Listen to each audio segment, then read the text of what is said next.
श्रीफल जैन न्यूज की प्रस्तुति। श्रीफल जिन पाठशाला नई पीढ़ी में जैन संस्कारों का बीजारोपण कर उसे प्रोषित करने हेतु सहज ज्ञानशाला। श्रीफल जिन पाठशाला, इसमें आप मिलेंगे अंतर्मुखी मुनि पूज्य सागर जी महाराज से, जो हर शनिवार एक नए पाठ के साथ आपको धर्म से जोड़ने का प्रयास करेंगे।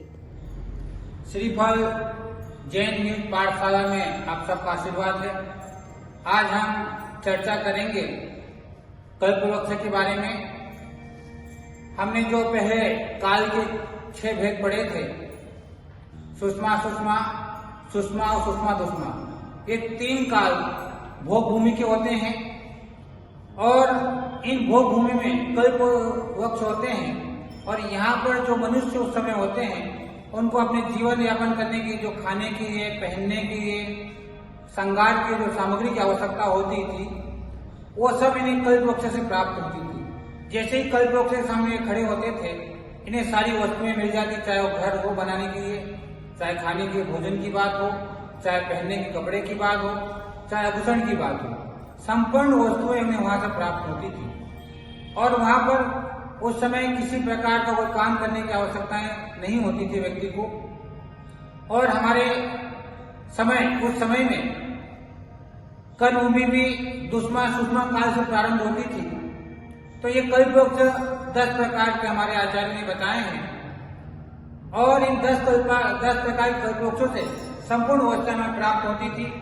पानांग, तुर्यांग, भूषणांग, वस्त्रांग, भोजनांग, आल्यांग, दीपांग, भाजनांग, माल्यांग और तेजनांग, ये 10 प्रकार के कल्पवृक्ष थे।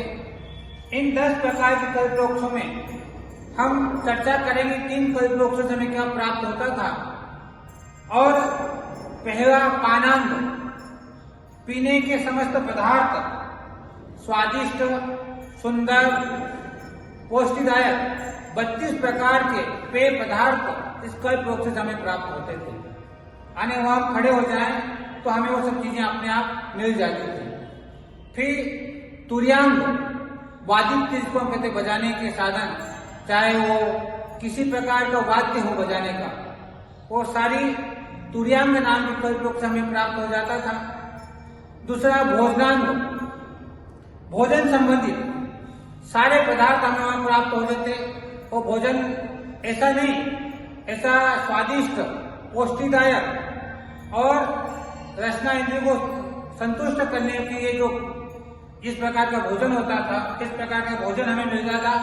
उस कल्पवृक्ष से 16 प्रकार का आहार, 16 प्रकार का व्यंजन, 14 प्रकार का सुख यानी दाल आदि जो होती है, वो खाद्य पदार्थ 108 प्रकार के वहां से प्राप्त हो जाते थे। और उसके बाद 363 प्रकार के पदार्थ स्वाद्य, जो स्वाद के काम में आते हैं, वो हमें वहां से प्राप्त होते थे।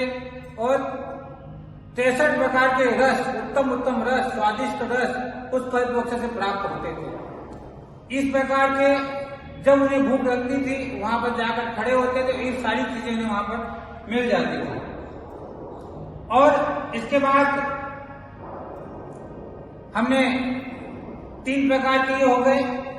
उसके बाद वस्त्रांग, पहनने के कपड़े, जिसको जिस प्रकार के कपड़े चाहिए, जिस कलर के, जिस डिजाइन के कपड़े उस समय चाहिए थे, वो सारे वहां प्राप्त हो जाते थे।